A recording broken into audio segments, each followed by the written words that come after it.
Hello बच्चों, कैसे हो आप। देखो आज का हमारा टॉपिक है अभिक्रिया की दर या वेग। देखो दर को ही वेग भी बोलते हैं कभी कभी, जिसको बोलते हैं इंग्लिश में रेट ऑफ रिएक्शन। देखो इसमें क्या होता है कि कोई भी अभिक्रिया हो उसके हमेशा दो पक्ष होते हैं, एक बाह्य पक्ष और एक दाह्य पक्ष। ये बीच में होता है एरो का निशान। और जो बाह्य पक्ष होता है इसको बोलते हैं अभिकारक, जो दाह्य पक्ष होता है राइट साइड इसको बोलते हैं उत्पाद या क्रिया पद। अब मान लीजिए कि हमारे पास जो ए है मतलब अभिकारक है। अब जिस अभिकारक की जो सांद्रता है वह 100 मोल प्रति लीटर है, और सांद्रता को हमेशा इस ब्रैकेट से प्रदर्शित करते हैं। तो जब ए की सांद्रता 100 मोल प्रति लीटर है उस समय कोई ना कोई समय भी होगा, लेकिन जैसे जैसे समय बढ़ता है तो सांद्रता घटती जाती है। तो कुछ टाइम बाद जैसे समय तो बढ़ेगा लेकिन सांद्रता 100 से घटकर, मान लीजिए 100 से घटकर 80 मोल प्रति लीटर हो गई। तो मैं बोल सकता हूँ कि जो यहाँ पर अभिकारक या क्रियापद की सांद्रता में परिवर्तन हुआ वो हुआ है 1 सेकंड में, और 1 सेकंड को बोलते हैं इकाई समय। तो परिभाषा बन जाएगी इकाई समय में हुए अभिकारक या क्रियापदों की सांद्रता में परिवर्तन को अभिक्रिया की दर या वेग कहते हैं। और जिसको डी एक्स, देखो एक्स का ए मान लो चाहे एक्स मान लो, डी एक्स के अपॉन डी टी। थोड़ा मैं आपको समझाना चाहता हूँ, इसमें देखिए आप जरा कि हमारे पास ये कुछ लिख रखा मैंने आपके लिए कि अभिक्रिया की दर या वेग किसी रासायनिक अभिक्रिया में इकाई समय में हुए अभिकारक या क्रियापदों की सांद्रता में परिवर्तन को उस अभिक्रिया का वेग या दर कहते हैं।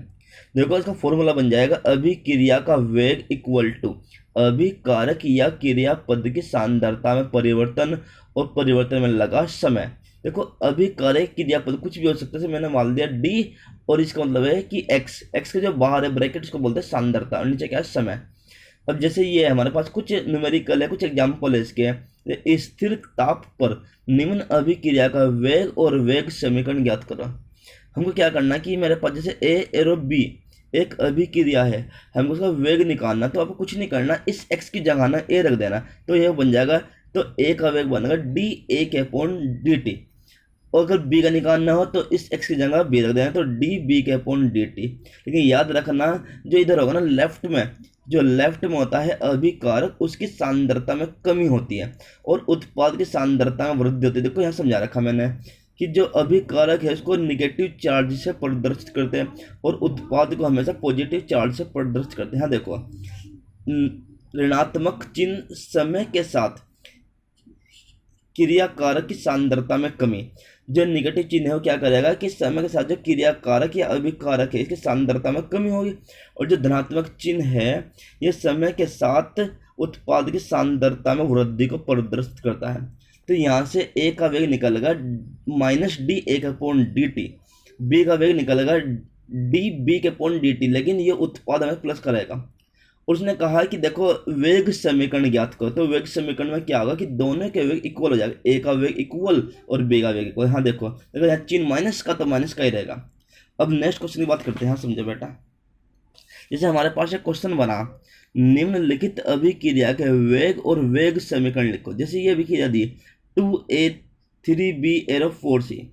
अगर सबसे पहले आपको ए का वेग निकालना, देखो जो यहाँ पर संख्या आती है वो 2 3 4 कुछ भी होती है, इसको बोलते हैं स्टाइकियोमेट्री। क्या बोलते हैं इसको? स्टाइकियोमेट्री गुणांक।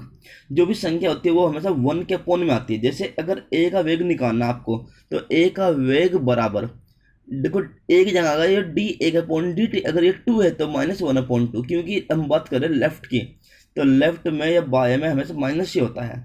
अगर आपको बी का वेग निकालना तो बी का वेग बराबर -1/3 डी बी का अपॉन डी टी।